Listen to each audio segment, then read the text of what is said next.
Revertir la diabetes tipo 2 implica corregir los problemas del metabolismo de los carbohidratos, y uno de estos problemas muy común, muy frecuente, es la deficiencia de vitamina D. ¿Pero qué tiene que ver la vitamina D con el metabolismo de la glucosa? Seguramente has escuchado que la vitamina D ayuda para regular el calcio, para la osteoporosis y regular esa densidad ósea. Pero resulta que esta vitamina D es muy importante para bajar esa resistencia a la insulina, y que se ha notado una gran diferencia entre aquellas personas que tienen niveles normales de vitamina D contra aquellos que tienen deficiencia de vitamina D. Los que tienen niveles normales revierten con mayor facilidad todos los componentes del síndrome metabólico. O sea, no únicamente te ayuda para bajar el azúcar, te ayuda para regular tu colesterol, la presión arterial, el hígado graso, y aquellos que tienen deficiencia batallan más para lograr esos objetivos. Así que en este video te voy a explicar qué hace la vitamina D, cómo se produce, por qué nos falta vitamina D, cómo se mide esta vitamina D, cuál es la dosis correcta, por cuánto tiempo hay que tomarla, y otros datos que creo que debes de saber, porque a la gran mayoría de nosotros nos falta esa vitamina D por nuestra forma de vivir. Hola, ¿qué tal? Soy el doctor Antonio Cota y me encuentro en la ciudad de Tijuana, y en esta ocasión te voy a comentar acerca de la vitamina D, porque es esencial incluirla en tu tratamiento.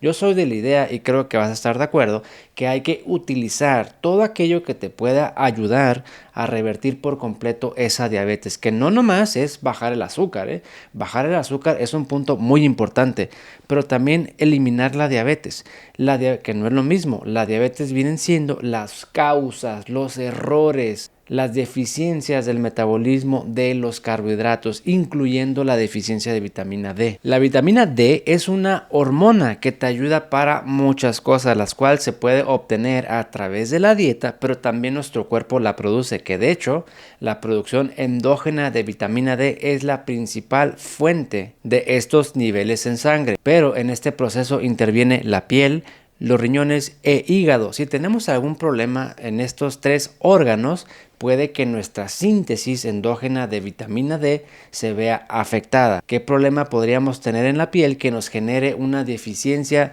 de esta vitamina D, que no nos asoliemos lo suficiente por nuestro estilo de vida actual? Y en cuestión de riñones o hígado, cuando ya están muy afectados o cierto grado de insuficiencia. Estos niveles bajos de vitamina D pueden ocurrir aunque estemos comiendo suficiente vitamina D. Que a propósito, ¿qué alimentos contienen más vitamina D? Está presente en muchos alimentos. La vitamina D se obtiene de diferentes fuentes, pero principalmente de los lácteos, leche, yogur, mantequilla, quesos.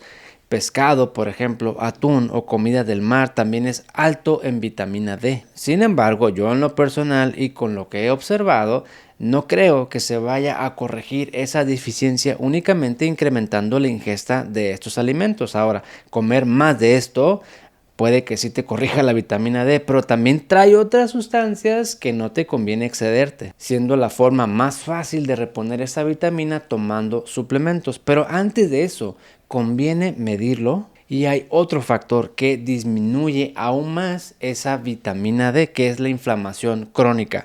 La inflamación crónica puede ser que se sintetice menos, o puede ser que esta vitamina D no se convierta en la forma activa. La vitamina D prácticamente existe en dos formas en la sangre. Tenemos esta que te muestro en pantalla, que podría ser la forma más estable o el almacén de vitamina D, aunque no es una hormona activa. Esta se tiene que convertir en esta forma de acá para que sea activa y el cuerpo la pueda asimilar. Sin embargo, hay ciertas condiciones muy particulares que sí es conveniente medir esta de acá. Si al medir esa vitamina D nuestro resultado es menor a 30, quiere decir que ya estamos cayendo en una deficiencia de vitamina D y que nos conviene reponer esa vitamina. Yo en lo personal le tiraría un poquito más alto, me parece que un 50 podría ser un mejor límite inferior, porque también tener 31, por ejemplo, de vitamina D, no, salí bien, no voy a suplementarme, pero puede ser que en un mes o 2 meses ya te baje porque estás justo en el límite.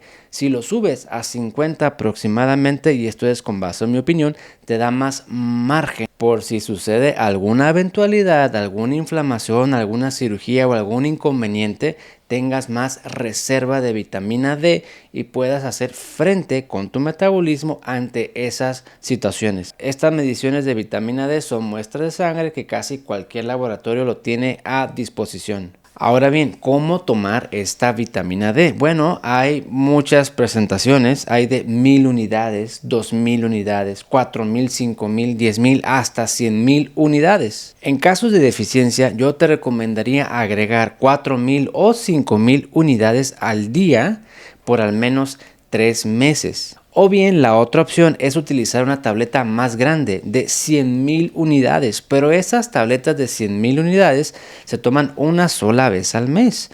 Una sola vez al mes por 3 meses y después volver a medir esos niveles de vitamina D. Si ya se corrigieron, si ya estamos en 50, en 49 por ejemplo, es prudente cambiar a una dosis de mantenimiento, la cual puede ser 1000 unidades al día o 2000 unidades al día por unos 6 meses más. Aquí también te recomendaría que te apoyes de tu médico tratante para ver si requieres un ajuste adicional a esa vitamina D o bien no es conveniente agregarlo porque hay algunas contraindicaciones como por ejemplo el calcio alto por algunas enfermedades o bien que interfiera con algún otro tratamiento que pudieras estar llevando. La pregunta que mucha gente realiza, pero si yo como suficientes lácteos, ¿por qué me falta vitamina D? Bueno, inflamación crónica, falta de exposición a la luz solar, pero también por otras situaciones de la digestión y de la absorción. Hay muchas personas que se han hecho pruebas metabólicas o pruebas genéticas del metabolismo y que resulta que su absorción de vitamina D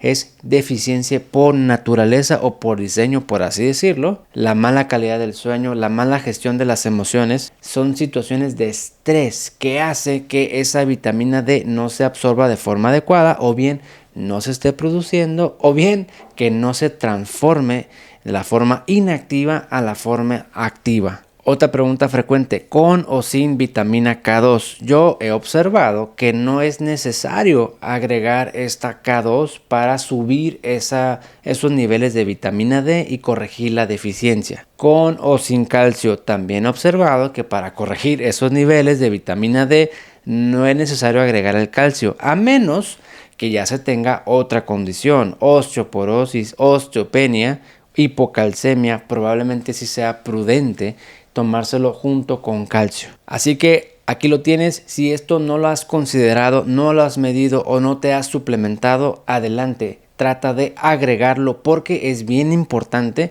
en este proceso de revertir la diabetes. Insisto, no únicamente te va a ayudar para bajar el azúcar, te ayuda para todo lo del síndrome metabólico, te ayuda para la inflamación crónica, mejorar la calidad del sueño y como te dije al principio, todo lo que te pueda ayudar en este proceso para que sea lo más completo posible porque no es únicamente bajar carbohidratos y hacer ayuno intermitente, es corregir u optimizar todo lo demás que puedas optimizar y esta deficiencia de vitamina D es sumamente común. La gran mayoría, me atrevería a decir que hasta el 90% de la población lo tiene, posiblemente por nuestro estilo de vida actual, pero también la solución es muy sencilla. Lo podemos medir y podemos suplementarnos para corregir este problema.